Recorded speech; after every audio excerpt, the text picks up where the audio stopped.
You ask Tiger to solve. This deals with linear equations with one unknown.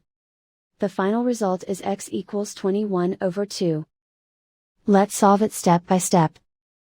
Simplify the expression. Expand the parentheses.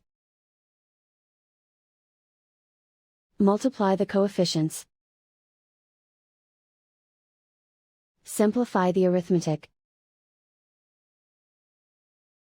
Group all constants on the right side of the equation. Add 30 to both sides. Simplify the arithmetic.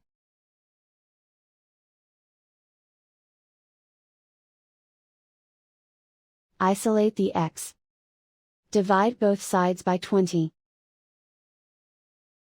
Simplify the fraction. Find the greatest common factor of the numerator and denominator.